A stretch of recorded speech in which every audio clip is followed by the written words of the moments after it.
Well, for us, every year we always go back to the beginning. It's kind of like our pyramid. Obviously, starting off, I think everybody always wants to ask about the quarterback. Probably will affect the quarterback position. The competition will be just like it was 2 years ago. Back then was Trayvon and Matt Jokel. This year will be probably Foster Sawyer and Kenny Hill.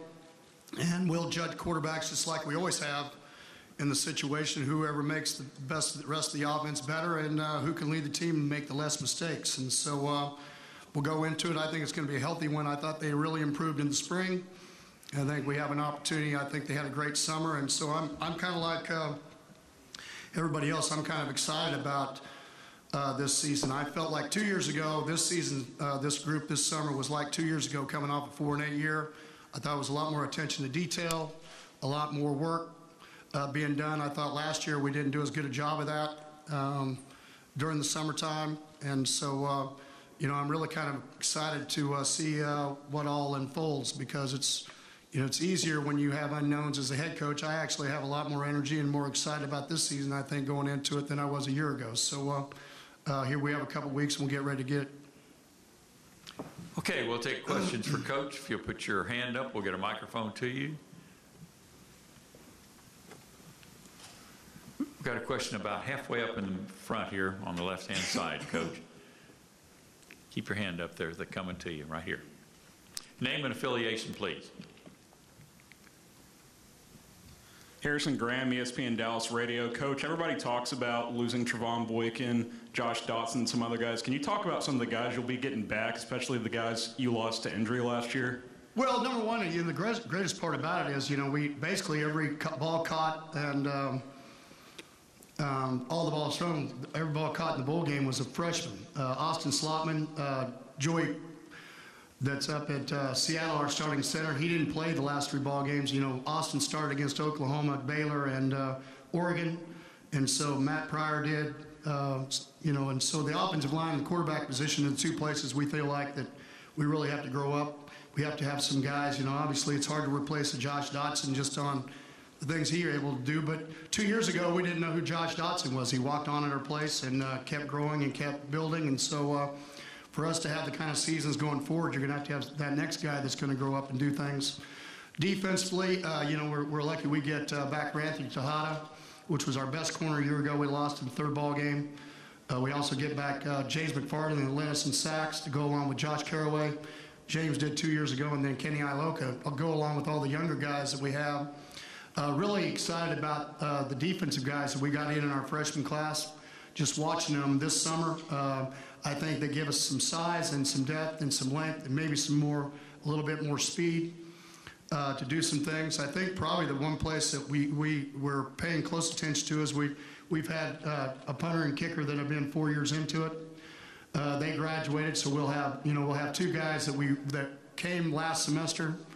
They came for a year, so they're not just true freshmen walking in. So head coach, anytime you have a new guy starting at those 2 positions, you're a little bit worried. But, it's like I was saying earlier in my statement, I really like the way this team has approached the summertime. And sometimes you get a feel from your team, oh, here comes Stewart-Hayes, and this group has not been like that. We'll have to see. That one went to about a week and a half before. We'll see how they approach it and see how our scrimmages go. Both Matt Jokel and Trayvon 2 years ago, really in their numbers throwing it and everything else, were very close. Where it became very apparent was in scrimmages how well Trayvon did with the offense. And so, I hopefully expect that one of those guys, and hopefully both of them, because that'll make us a better football team, will both step up and become that guy going forward. But, it's really been amazing how much both of those guys have changed their bodies, because Kenny was out for a season. What they look like right now compared to what they looked like a year and a half ago. So we'll see how it goes.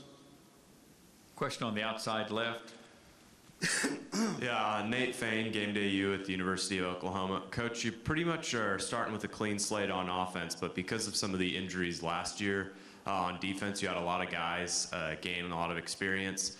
In what way do you think that side of the ball will be able to help with some of the question marks on offense? Well, it's I think sometimes when you have a younger football team that's played they haven't. They're still in a situation where they want to become great, and they don't know who they are. And I think that helps you sometimes as long as there's a confidence level. If just watching this summer, watching them, if it's any indication, I think there's a bunch of them that'll have a chance to step up and be. We had to play a lot of younger players, and that means they're not as strong as they need to be. So you had a whole spring to get stronger. You also had a whole summer to get stronger, both the offensive line and wide receiver positions. One of the things that we had happens that Sean Nixon will not go through the season because of an injury. So we've got to find a number 2 tailback behind Kyle Hicks that's here at media today. And so as all teams do, you know how you replace those guys, how you move forward, I think is the kind of season that you have. And we've always been one of those places that we didn't hold anybody back. A lot of times, a lot of people say, well, we're going to play with, I go to the national convention and the guy says, well, we got 18 starters back, we're going to be good. Or I go to the national convention and we lost 18, we're not going to be good. And you find that you don't keep your job very long if you approach it that way. We've been here 19 years, and our first set of seniors are now 40, 41 years old. And so, won't be our first rodeo. And on offense, we've got to push the pin and make sure that our kids understand we're just like everybody that came to this media day today.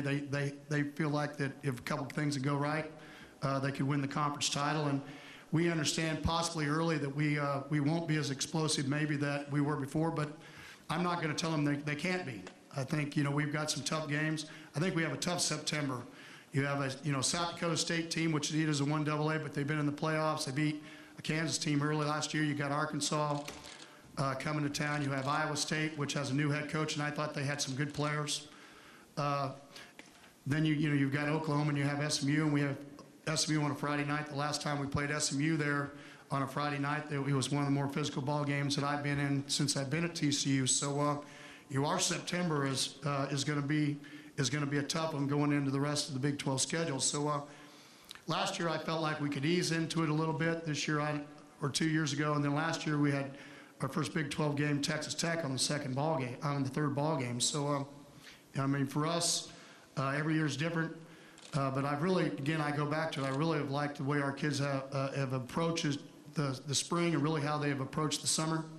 And then going on, and I sit up here and I didn't tell you that a year ago, and so I think that's going to be very important for us to understand going forward that you got to win as a team, and when you don't have some of those guys that stick out that we had a year ago that are All-Americans, so it's kind of fun. That's kind of what makes coaching a lot of fun is when you have a group that will do it as a group. They don't feel like they do it with individuals. We got 2 questions. We set up to understand we're doing all of this so we can get into the 4-team playoff. So I don't think that you can say that you can divide it north and south. I think we're going to have to use some a lot of thinking, a lot of thought process into how is it, because for me, just looking from for 2 seconds, because I'm not in control of it, so I don't really think about it much, to be honest with you. If you have an undefeated team, then I'd say you don't need to play it. You don't need to be in a championship game. Because I watched the Missouri-Kansas teams, one beat one in the regular season, then one get beat in the championship game when they played it, and then they didn't get a chance to go to a BCS game. So I think it's a negative. If you have 2 tied teams, then I think a championship game will help us do things. But you can't have one that's 11-1 going in the championship game and the other one be 7-4, because then in the computer rankings you're going to hurt yourself. So. We've got to use some positives and some thought process of how are we going to set this up that we can help our conference get into the 4-team playoff. And I don't think there's ever going to be a perfect answer to that. It's kind of like adding teams. I've been in we've been in 5 different conferences and we've done it about every way that you can. I don't think there's any tougher way of playing it is when you have to play everybody. Because what people understand, it's not just the first year, it's you can't fool them anymore. You've got to play everybody every year, and you got to play them every other year at their place. And how do you find a way to do that? Because after a point in time, it just comes down to players, because you've used up a lot of your ideas over 3 or 4 or 5 years, and so it comes back to how are we going to do this. If you don't play somebody every year, it's a lot easier when it comes to schematics, because you can come into a game plan they wouldn't be ready for. But when you played somebody 5, 6 years in a row or 10 years in a row, that's a lot harder. We had a question on the left, and then we're going to move to the right. Mac Engel, Fort Worth Star-Telegram. Gary, What's up, Mac? hi. Previously, you had mentioned that you thought TCU would be in a better position once you were fully vested revenue-wise with the conference. You're there now. What can fans expect to see that's any different than we'd previously seen now that you're making the same amount of money as Texas, Oklahoma, or anybody else that's been around longer? Well, I don't know. This is our first year that happens. So, the thing about TCU has always been when we build facilities, we don't get a chance to borrow or bond it on the athletic side. Everything that we do, we have to raise up front. So I think the best thing about us going forward as far as we're going to be able to take care of our coaches better, we're going to be able to take care of our athletes better, because everything we've done up to this point, our new stadium, weight room, locker room, training room, equipment room, indoor, all of it is paid for. Our new recruiting room that we're putting up, all has been raised with private money. So everything we're going to be able to use going forward is going to be able to keep, you don't have to wait as long to get it. I think it's going to help, but I think also keeping coaches, I think also being able to take care of your student athletes better from that part of it. And we're as far as the foundation, as far as one of the things I said when we came into the Big 12 conference is there's not even a question whether you should do it. The university financially is going to be on a lot better ground as far as its athletic programs are concerned, but my job just got harder.